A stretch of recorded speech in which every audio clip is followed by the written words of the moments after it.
নমস্কার বন্ধুরা, তাপসীস কিচেনে আপনাদের সবাইকে স্বাগত। আর বাচ্চারাও বারবার লাউয়ের তরকারি চেয়ে খাবে।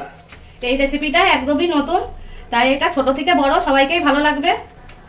যেভাবে আমি বানাচ্ছি এইভাবেই বানাবেন, খেতে ভীষণ ভালো লাগবে। চলুন ভিডিওটা শুরু করি। লাউয়ের আমি এখানে দু সাইড দিয়ে কেটে নিয়েছি, এবার আমি লাউটা ছাড়িয়ে নেব।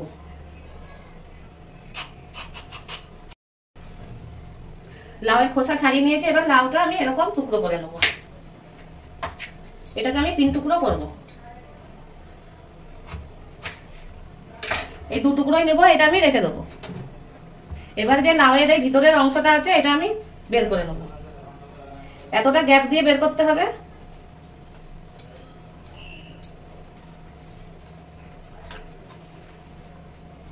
এই দেখুন, এরকমই ভিতর দিয়ে একদম ফাঁকা করে নিয়েছি। এরকমই আমি এটাও বানিয়ে নেব।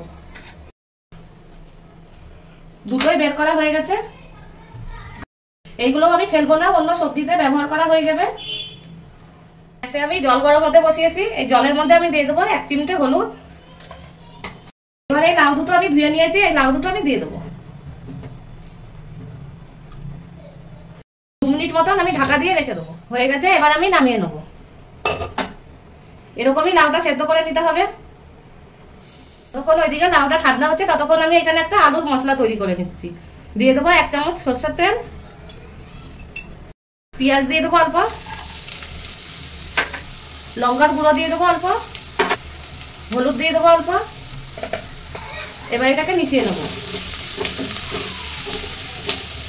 একটা আলু আমি এখানে সেদ্ধ করে নিয়েছি, এটাও দিয়ে দেবো।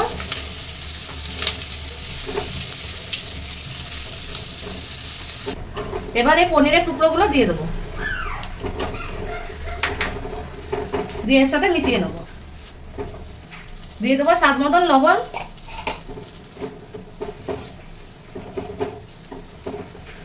এবার একবারে ভালো করে চেপে চেপে এটাকে মেখে নিতে হবে।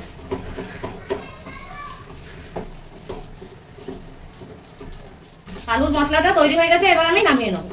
এবারে আলুর মশলাটা আমি লাউয়ের মধ্যে ভরে নেব।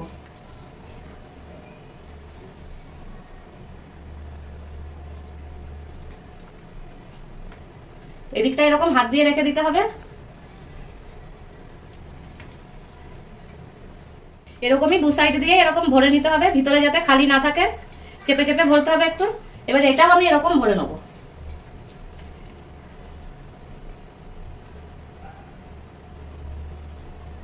দুটো লাউয়ে ভরা হয়ে গেছে, এবার আমি এরকম করে কেটে নেব।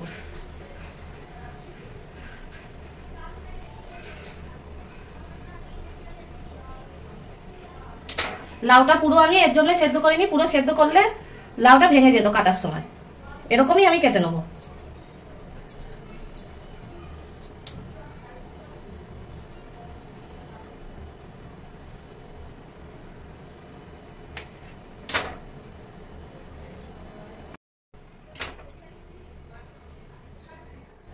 সবকটাই কেটে নিয়েছি আমি, আর দেখতে কত সুন্দর লাগছে। দেখে মনে হচ্ছে না যে এটা লাউ দিয়ে বানাচ্ছি আমি। এখানে বেসনের ঘোলটা আগে দিয়ে তৈরি করে নিয়েছি, ভিডিওটা নয়তো অনেক বড় হয়ে যাবে। এই বেসনের ঘোলে আমি কিছুই দিইনি, নরমাল একটু হলুদ আর লবণ আর লঙ্কার গুঁড়ো।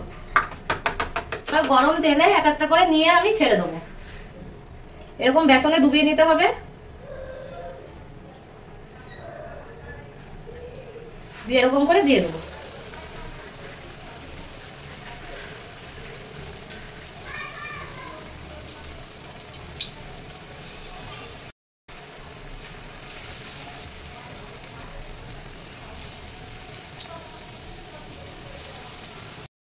এবার আমি 2 পিঠ দিয়ে লাল লাল করে ভেজে নেবো। এই দিকটা ভাজা হয়ে গিয়েছে,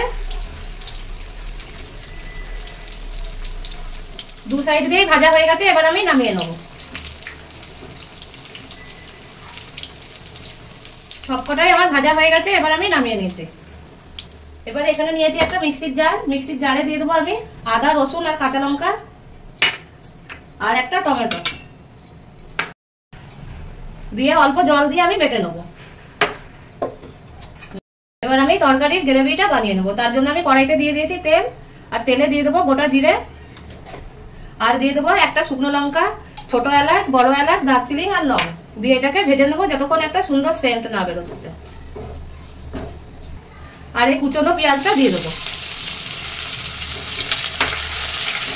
এটাকে ভেজে নেবো যতক্ষণ একটু কালারটা চেঞ্জ না হচ্ছে। এবার যে মশলাটা আমি বানিয়ে রেখেছিলাম ওই মশলাটা দিয়ে দেবো। এবার দিয়ে দেবো 1 চামচ জিরে গুঁড়ো, ধনে গুঁড়ো দিয়ে দেবো 1 চামচ, কাশ্মীরি লঙ্কার গুঁড়ো দিয়ে দেবো 1/2 চামচ, 1/2 চামচ হলুদ দিয়ে দেবো, আর স্বাদ মতন লবণ দিয়ে দেবো। দিয়ে এটাকে মিশিয়ে নেবো ভালো করে।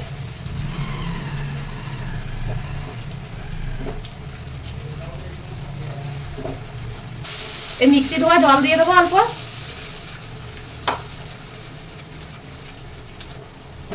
এবার মশলাটাকে আমি ভালোভাবে কষিয়ে নেবো। মশলা কষানো হয়ে গেছে, এবার আমি 1 কাপ মতন জল দিয়ে দেবো।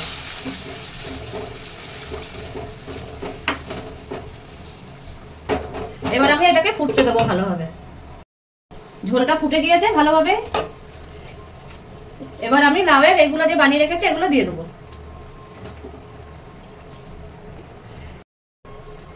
এটা শুকনো খেতেও ভালো লাগবে, ঝোল ছাড়া। এবার আমি এগুলো মিশিয়ে নেবো, একটু উল্টে পাল্টে দেবো।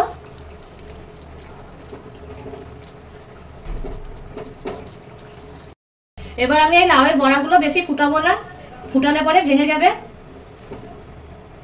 তার জন্য আমি গ্যাসটা অফ করে এবার নামিয়ে নেবো। লাউয়ের এই রেসিপিটা আপনাদের কিরকম লাগলো আমাকে একটা কমেন্ট করে জানাবেন। আর ফেসবুক থেকে দেখে থাকলে পেজটাকে ফলো করে নেবেন, আর ইউটিউব থেকে দেখে থাকলে চ্যানেলটাকে সাবস্ক্রাইব করে নেবেন।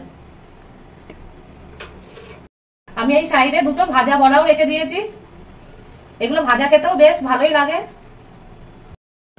দেখুন মনেই হচ্ছে না যে এটা লাউ দিয়ে তৈরি, আর দেখতেও কত সুন্দর লাগছে। এই তরকারি দিয়ে 1 থালা ভাত এমনিই খাওয়া হয়ে যাবে।